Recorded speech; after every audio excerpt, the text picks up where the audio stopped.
ED पर पंजा, लखमा पर शिकंजा। नमस्कार, बहुत स्वागत है आपका। मैं हूं आपके साथ ऋषभ राय। छत्तीसगढ़ में शराब घोटाला मामले को लेकर ईडी लगातार ताबड़तोड़ कार्रवाई कर रही है।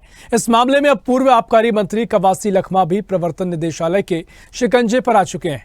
बीते शनिवार को ईडी ने पूर्व आबकारी मंत्री कवासी लखमा के कई ठिकानों पर छापेमारी की थी और ईडी के कवासी लखमा के सुकमा, कोंटा और रायपुर के कई ठिकानों पर छापेमारी की गई।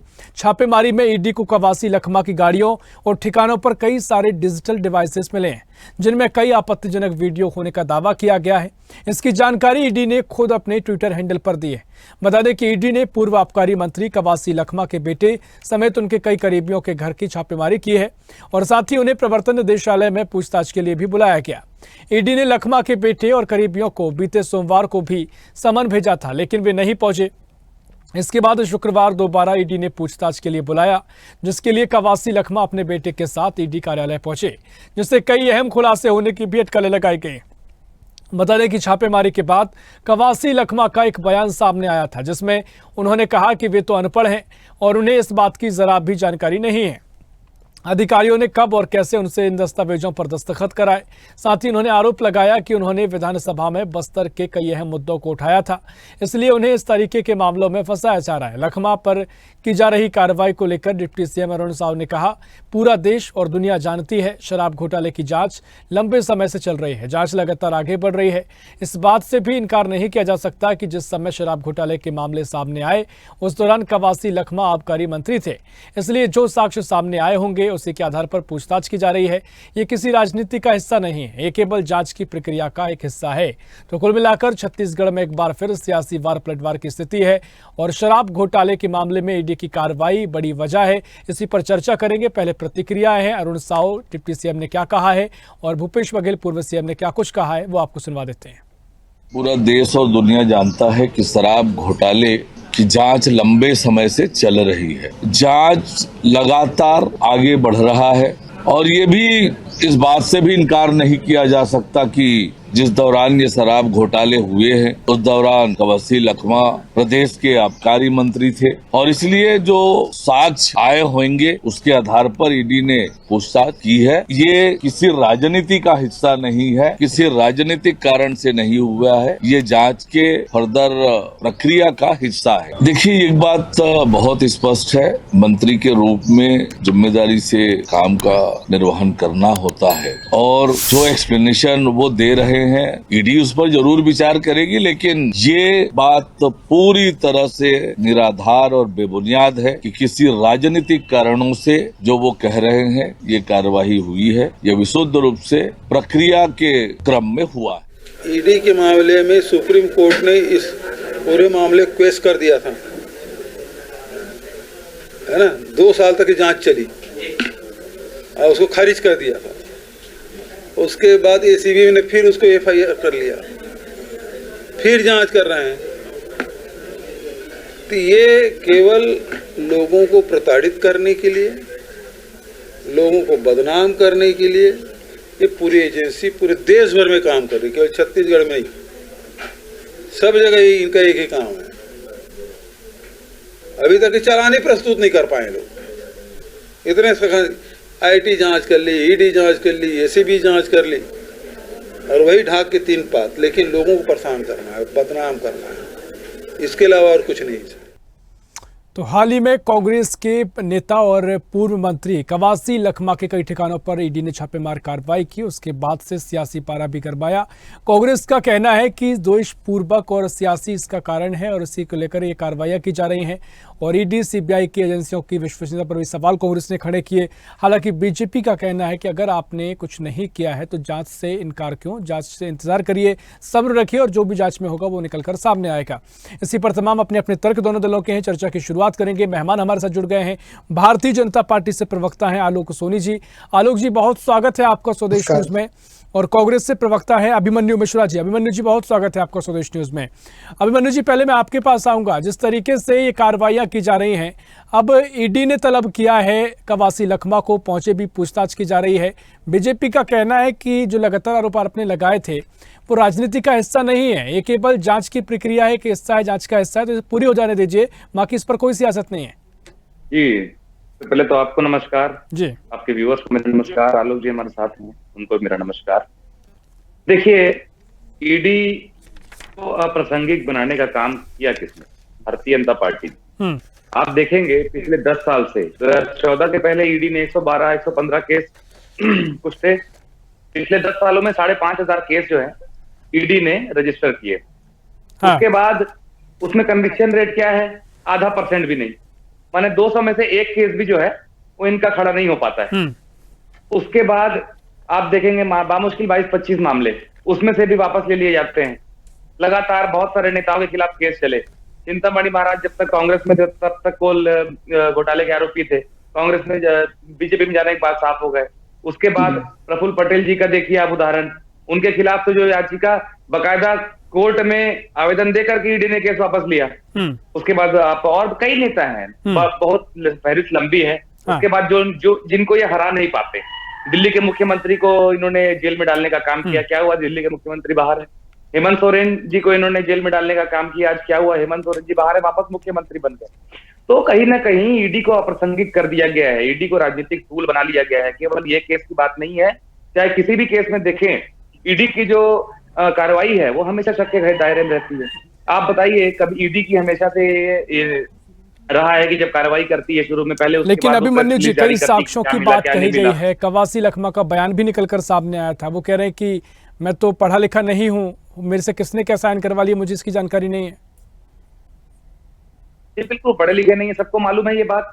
चुनाव लड़ने के पहले से मालूम थी ये बात, हलफनामे में ये बात है। लेकिन एक मंत्री होना और किसने क्या करवा लिया एक कुछ बहुत आम बात है। उन्होंने उनकी पूरी बात आप सुनेंगे तो आपको पता चलेगा कि जो उनके पीए और जो त्रिपाठी जी का नाम सामने आया है, ये लोग उनको कागज पढ़ के बताते थे। अब उन्होंने जो पढ़ के मुझे बताया, क्या वो कागज वाकई में वही है? तो एक नहीं पढ़ा लिखा व्यक्ति कैसे समझ सकता है इस चीज को? वो वही समझेगा जो उसको पढ़ के बताया जा रहा है, उसी को हाँ चलिए ये कागज ऐसे मैंने साइन कर दिया। लेकिन क्या वो कागज वही था? आखिर में उन्होंने अपने बाइट में ये बात बोली है।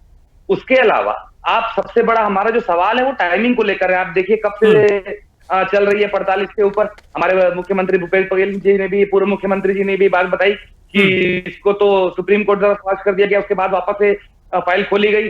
ये अचानक एंड चुनाव के पहले अब फिर से ये कार्रवाई आना और ये सब होना दिखाता है भारतीय जनता पार्टी डरी हुई है। जनता में उनकी हालत खराब है। जनता के सामने किसान कोई जवाब नहीं दे पा रहे हैं। जनता डरी हुई है, कानून व्यवस्था के लिए सवाल पूछ रही है। तो आखिरकार भारतीय जनता पार्टी के पास आखिरी हथकंडा क्या बचता है? आखिरी हथकंडा उनके पास ये बचता है कि ईडी से छापा पड़वाया जाए, उसके बाद अपने हैंडलों पे बड़ा बड़ा छापा दुष्प्रचार किया जाए, और जब चुनाव हो जाएगा पर चल आखिर तक पता भी नहीं चलता कि कार्रवाई हुई क्या नहीं हुई, कन्विक्शन हुआ नहीं हुआ, कि क्या पता केस वापस ले लिया गया। तो ये जो है ये तो सीधा सीधा आंकड़े दिखा रहे हैं कि ईडी की कार्रवाई कितनी सच्ची रह गई है और कितना उसका प्रासंगिकता रह गई है। उसको सीरियसली कौन सीरियसली लेता है ईडी की कार्रवाई? ठीक है अभिमन्यु जी, आपने अपनी बात रखी। आलोक सोनी जी, आपने पूरे धैर्यपूर्वक अभिमन्यु जी की बात को सुना और वो ये कह रहे हैं कि जो भी कार्रवाइयां की जा रही हैं, ईडी की कार्रवाई होती है, सीबीआई की कार्रवाई होती है, एक पैटर्न आपने बना दिया है। जब भी चुनाव होंगे प्रेशर पॉलिटिक्स आप करोगे और उसी के चलते इन पर कार्रवाई, नेताओं पर कार्रवाई की जाती है। आपको उनका कहना है कि आपको अंदाजा हो गया है कि निकाय चुनाव में आपकी हार होने वाली है, बुरी स्थिति रहने वाली है, तो उसको कहीं ना कहीं आपको रास्ता नहीं दिख रहा है, तो वो आरोप लगा रहा है। लेकिन जिस तरीके से पूरी जांच पड़ताल आगे बढ़ी, जो साक्ष्य के दावे किए गए हैं और जो कवासी लखमा ने कहा कि वो इतने पढ़े लिखे नहीं है, जैसा कि जिक्र अभिमन्यु जी ने किया कि उनके जो साथ में जो डॉक्यूमेंट जिसने दिखवाया, जो पढ़ के सुनाया, अब उनको क्या पता कि वही जो पढ़ के सुनाया वही लिखा हुआ है। तमाम तरह की बातें कही गई। क्या कुछ आप कहेंगे? देखिए ऋषभ जी, इस वक्त मुझे दिमाग में एक गाना याद आ गया जो खास करके कवासी लखमा जी के लिए है। ऐसे भोले बन के बैठे जैसे कोई बात ही नहीं। मतलब वो इस तरह से अपने आप को प्रस्तुत कर रहे हैं कि जैसे उन्हें कोई खबर ही नहीं। एक आप मंत्री, उनके विभाग में हजारों करोड़ रुपए का घोटाला हो जाता है, उनकी नाक के नीचे घोटाला हो जाता है और उनका भी उस अभियुक्त में नाम है और ये तक बताया गया है ईडी की जांच में कि उनको प्रति माह लाखों करोड़ों रुपए जो है फिक्स अमाउंट था, वो अमाउंट जाता था उन्हें। तो क्या वो इतने भी अनपढ़ नहीं थे कि वो अमाउंट किस वजह से आता था, उन्हें किस तरह से वो पैसे उनके पास पहुंचते थे, क्या इसकी भी जानकारी नहीं थी? पहली बात, मैं थोड़ा सा इस मुद्दे पर भी प्रकाश डालना चाहूंगा क्योंकि काफी समय हो रहा है, तो शायद आपके दर्शकों को मेरा नमस्कार, आपके दर्शकों को ये बात पता भी नहीं होगी कि क्या हुआ है, ये क्या मुद्दा क्या है, कई दर्शक नए होंगे। तो देखिए, छत्तीसगढ़ में जब कांग्रेस का शासन आया उसके कुछ एक वर्ष पूर्व ही ये जो आबकारी व्यवस्था है, उस आबकारी व्यवस्था को गवर्नमेंट ने अपने हाथ में लिया था राजस्व बढ़ाने के तरीके से, कि राजस्व की जो हानि होती है, हम जो टेंडर करते हैं तो हम जो शासन है वो खुद ही शराब की विक्रय का काम करेगी, इस वजह ताकि राजस्व की और जो बढ़ सके, छत्तीसगढ़ शासन का राजस्व और बढ़ सके। लेकिन जब कांग्रेस का शासनकाल आया, उन्होंने इसको कोविड के समय में भी आपदा में अवसर तलाश लिया, और ये जो सारी प्रक्रिया है जो कोविड के काल की है, उन्होंने आपदा में अवसर तलाशा और एक पैरेलल व्यवस्था खड़ी कर दी अपने आबकारी विभाग में, पूरे अधिकारियों और नेताओं की मिलीभगत के साथ में। हर एक दुकान पे एक अलग सेपरेट गल्ला चलाने लग गए थे, सेपरेट गल्ला चला करके ये अपनी अलग दुकानदारी और आबकारी विभाग की अलग दुकानदारी। तो एक दुकानदारी जो आबकारी विभाग छत्तीसगढ़ शासन को देता था, और एक जो गल्ला था, कहते हैं कि वो जो है वो भूपेश बघेल जी से लेकर के लखमा जी का नाम, और जो इनके जो मंत्री हैं और त्रिपाठी है और जो ढेबर परिवार है जो भी इस वक्त जेल की सलाखों के अंदर है। तो इस तरह से लूटपाट की गई, छत्तीसगढ़ की जनता की आंखों में धूल झोंका गया। जो पार्टी चुनाव के पहले गंगा जल हाथ में रख करके ये कसम खाती कि हम शराब बंदी कर देंगे, यहाँ पर हम आएंगे तो, और वही पार्टी जब सत्ता में आती है तो उन्हें जो है आपदा में अवसर नजर आता है और उसका भरपूर फायदा उठाते हैं। और ठीक है सर, मैं चाहूंगा आपके पास तमाम चर्चा इस पर हो सकती है। सर, शराबबंदी की बात है, आप कर दीजिए, मैं तो आपका भी स्वागत करता हूँ। लेकिन ठीक है, जो आरोप उन्होंने लगाए, आलोक सोनी जी आरोप लगाए कि कन्विक्शन रेट कितना है, कितनी चीजें जो केस पर फाइल होते हैं, केस चलते हैं, सिद्ध कितने हो गए हैं, इस पर भी थोड़ा प्रकाश डाल लीजिए। देखिए, ईडी अपना काम कर रही है, कानून व्यवस्था अपना काम कर रही है। अगर कानून व्यवस्था, ईडी पर यदि आपको भरोसा है कि वो सही तरीके से, आपको लगता है कन्विक्शन रेट नहीं है भरोसा, तो आपको खुश होना चाहिए। फिर आपको किस बात का दम है, किस बात का मलाल है? अगर आपको लगता है ईडी का कन्विक्शन रेट अच्छा नहीं, जो वो आरोप लगाते हैं उसको दम मिल जाता है। वो कहते हैं कि चुनाव के चलते इस तरह की कार्रवाइयां होती हैं, सियासी कहीं ना कहीं द्वेष भावना पूर्वक की कार्रवाइयां होती हैं। तो अगर कन्विक्शन रेट कम है और आप ये कहते हैं कि सिद्ध नहीं हो पा रही हैं चीजें, तो कहीं ना कहीं आरोप ज्यादा तेजी से लगते हैं। फिर हम तो ये बात कह ही नहीं रहे, ये बात कांग्रेस के प्रवक्ता, कांग्रेस के नेता यही खुद ही साबित कर दे रहे हैं कि वो दोषी नहीं है, वही निर्दोष है, और उन्हीं की अदालत, उन्हीं की कोर्ट कचहरी चल रही है। लेकिन ये जो ईडी है वो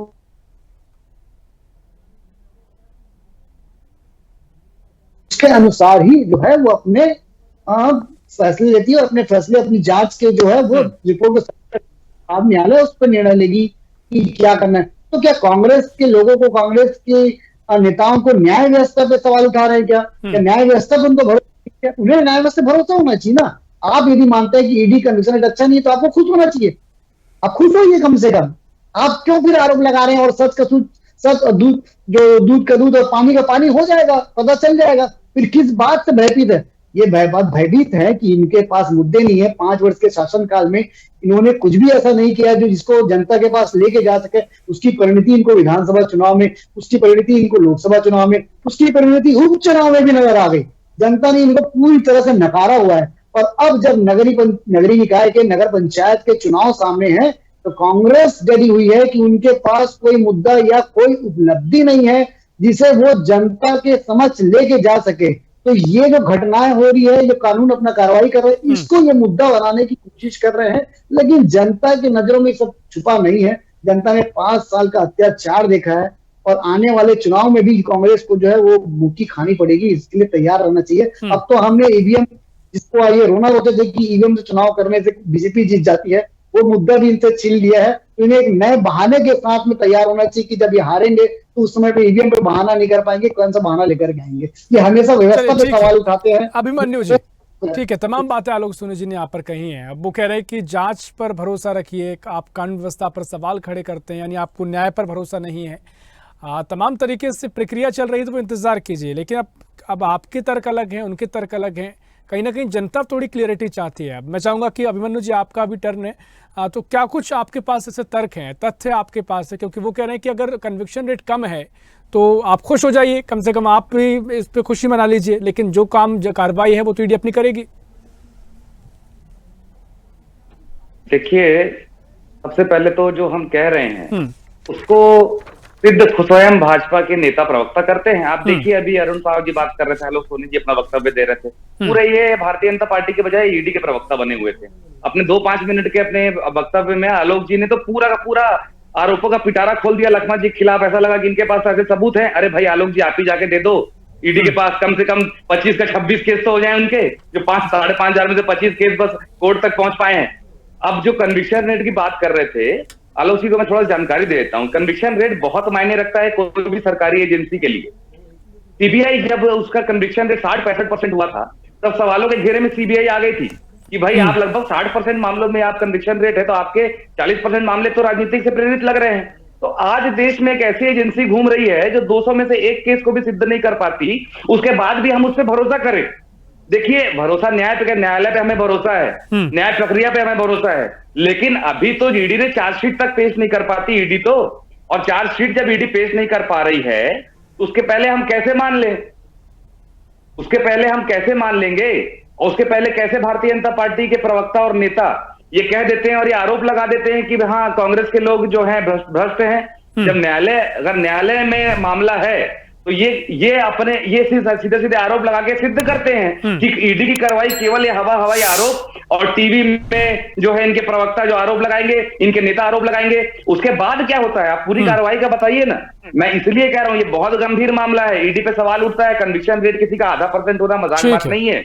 ये इतना बड़ा कन्विक्शन रेट इस पे आते हैं, लेकिन दूसरी बात शराब से जुड़ी वो आरोप आप पे लगाते हैं, शराब से जुड़ा एक और वो आप आरोप पे लगाते हैं, जैसा कि सोनी जी ने कहा पहले कि आपकी जब सरकार थी गंगा जल की कसम आप खाते थे शराबबंदी करेंगे, उसके बाद घोटाला हुआ, एक चर्चा हम कर ही रहे हैं इस पर, लेकिन शराबबंदी की बात को भूपेश सरकार ने की थी, उसके बाद तो होम डिलीवरी से लेकर तमाम आरोप उन्होंने आप पे लगाए। तो ये स्थिति क्यों बनी सर? क्योंकि जो आप उपलब्धि बताना चाह रहे थे उसी को आपकी यहाँ पर नाकामी बता दी गई।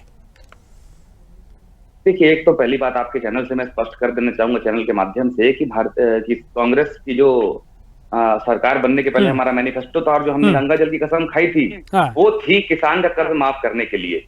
हाँ जरूर, शराबबंदी हमारे मैनिफेस्टो में थी, इससे मैं इनकार नहीं करूंगा, शराबबंदी हमारे मैनिफेस्टो में थी, लेकिन उसको राजस्व का हिस्सा बना करके शराबबंदी करना जटिल बनाया किसने?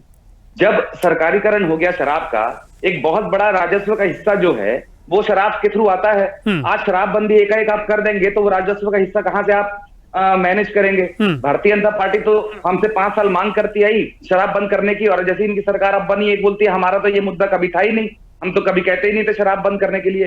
तो देखिए, ये बात ऐसी नहीं है, एक सामाजिक बुराई जो है शराबबंदी कोई ऐसी बात नहीं है कि कोई राजनीतिक चीज है। एक शराबबंदी एक अच्छी चीज है स्टेट के लिए, अगर स्टेट में शराबबंदी होती है तो यहाँ की महिलाएं, निश्चित रूप से महिलाओं में खुशी का माहौल आता है।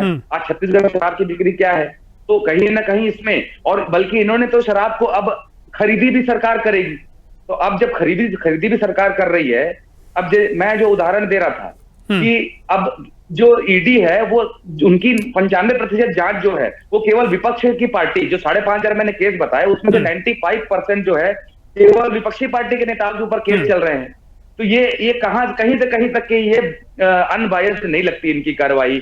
आप देखेंगे कई सारे ऐसे इनके नेता हैं जिनके बड़े बड़े घोटालों में नाम आते रहते हैं, कहीं कोई कार्रवाई नहीं होती। महेश गागड़ा जो इनके बड़े नेता हैं, उनके भाई का नाम टेरर फंडिंग में आया, 91 लाख की। अभिमन्यु जी, जब ये सवाल कांग्रेस उठाती है कि विपक्ष पर ही कार्रवाई की जा रही है, कार्रवाई की क्या? ठीक है, नहीं ठीक है अभिमन्यु जी, अभिमन्यु जी हम मान लेते हैं आप आरोप लगाते हैं कि विपक्ष पर ही कार्रवाई की जाती है, आप ही के नेताओं के नाम आते हैं, 95% आपके केस है।